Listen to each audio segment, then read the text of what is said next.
Good morning, this is Mary. It's Thursday, it's time for High Five. We've been talking about Purim all week, and I told my husband there's so much I need to get in here that I need to do a minimum of 10 minutes today and tomorrow, probably 15 minutes. There's so much to do. You know, the reason I really want you to get these nuggets is we are in such an incredible season. And if you follow God's calendar, the Jewish calendar, things repeat themselves. History merely repeats themselves. So, chapter 3, verse 1 of Esther, this is when Esther has reigned for 4 to 5 years. Wicked Haman does not know that she's a Jew. They know that Mordecai is a Jew, but they don't know that she's related to Mordecai. And now Haman is an Amalek. He's a Agagite, and he's an Amalek. And now the Amaleks, if you remember King Saul, that God told him to eliminate to kill all of the Agagites. And Mordecai is a Benjamin, and he will end that Jehovah's war against Amalek. And King Saul and Mordecai are both from the same tribe, which is a Benjamite. And Benjamites are fighters. Benjamites are fighters. And Haman had inherited that hatred is inherited, and he has that inherited hatred for the Jewish people. The Moffats, Mordecai, when he was the only one at the gate that would not bow down when Haman came by, and he just hated him for it. And Moffat's translation in verse 6, he thought it beneath himself to murder Mordecai alone. And so what he did is he had a conspiracy against him. And chapter 3, verse 7, in the first month, which is the month of Nisan, in the 12th year of King Ahasuerus, they cast Pur, that is Lot, before Haman to determine the day, the month, until it fell on the 12th month, which is the month of Adar. So they cast the lots to fall on they cast the lots on the first month, but they weren't going to kill the Jews until the 12th month. Verse 8, then Haman said to King Ahasuerus, there is a certain people scattered and dispersed among the people in all the provinces in your kingdom. Their laws are different from all the other laws, and they will not keep the king's laws.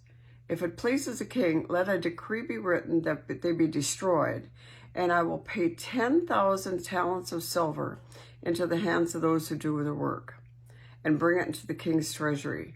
So the king took the signet ring.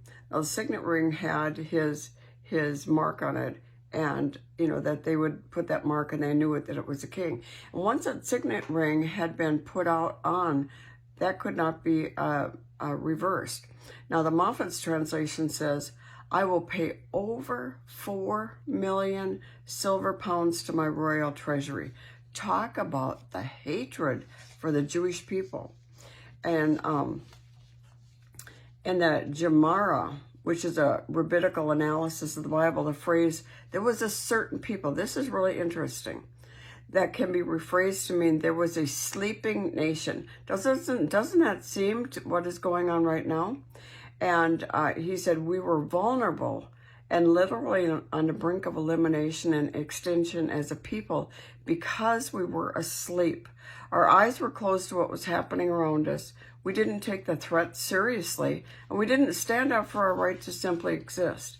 Haman, like so many of our shrewd enemies through Jewish history, understood that going about business as usual, living with our eyes closed and sleepwalking through life exposes us and makes us particularly vulnerable and susceptible to attack. They had a false sense of security. They had complacency and apathy. Now, does not that just sound like exactly what's going on today? And so there was a command to go out to all the 127 provinces and to destroy, to kill, and to annihilate. Now, those are 3 different things that they were going to do to the Jewish people. Number 1, they were going to destroy. That word is shamad, and it means exterminate them. Number 2, kill, and that's harag, and that means murder.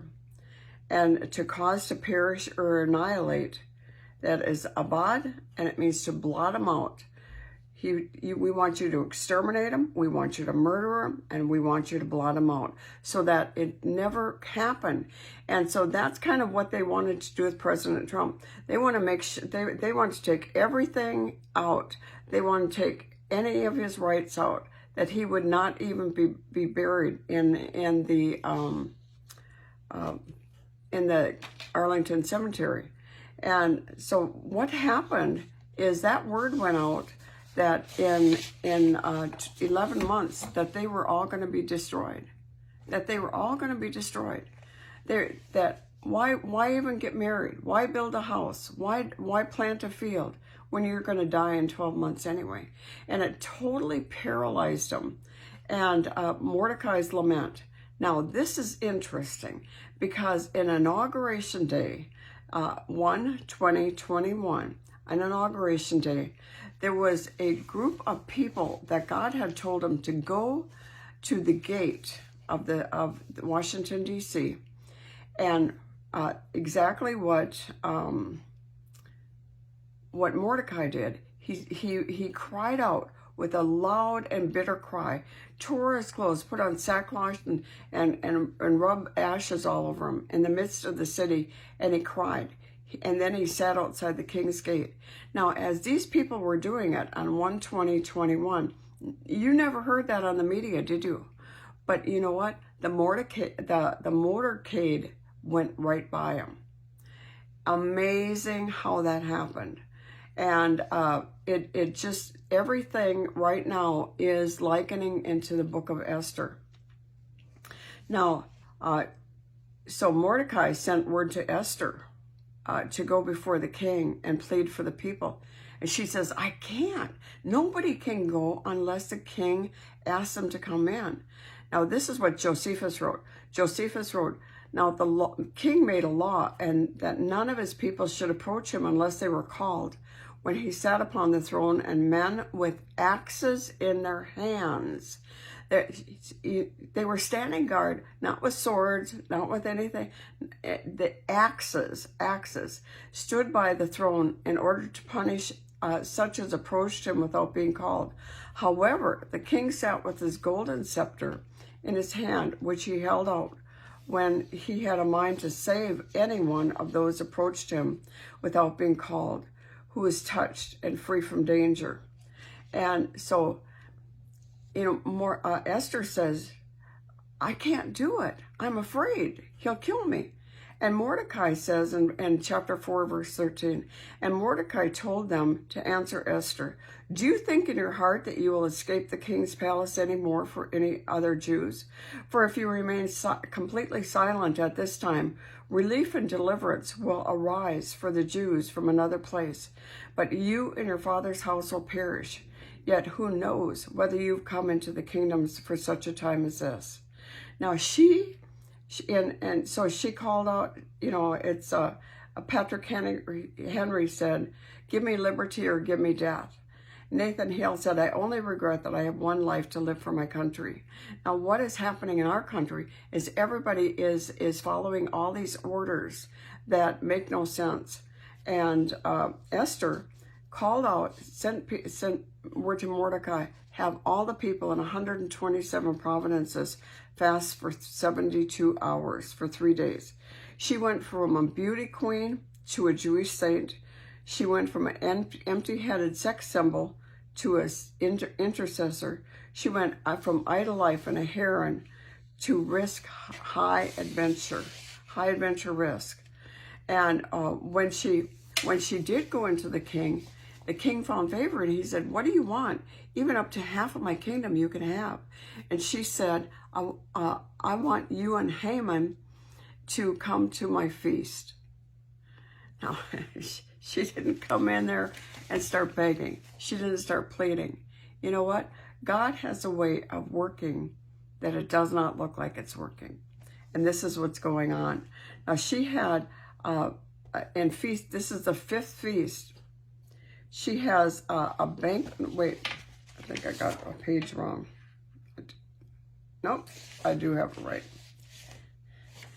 And so the fourth feast, the banquet, is given by Esther. One thing she did not do, she did not point her finger at Haman. She did not get in a hurry. She did not rush in to tell the king what was troubling her. She didn't play on emotions. She didn't cry or beg. Now here's the second acrostic. Acrostic is when the Yud He Vav He, the letters are written in acrostic in the Hebrew. Let the king and Haman come this day, uttered by Esther. The first acrostic said, that the wives give honor to their husbands. The second one is, see, God's working behind the scenes. Let the king and Haman come this day. And so she invites him to a banquet that night. The third acrostic is, when Mordecai goes back home, and he was going to brag to his wife how wonderful it is, but him and the king are the only ones that are invited to Esther's banquet. The third acrostic is in 5:13. This avails me nothing. He says, I'm invited to this banquet, but it doesn't mean anything to me, because that I had to pass that Mordecai, and Mordecai would not bow to me. So he said, this avails me nothing. And that's when the third acrostic is. And so tomorrow we're going to finish, and I probably will be going about 15 minutes tomorrow, because there is a lot to cover in this. Amen. God bless you. Have a great Thursday.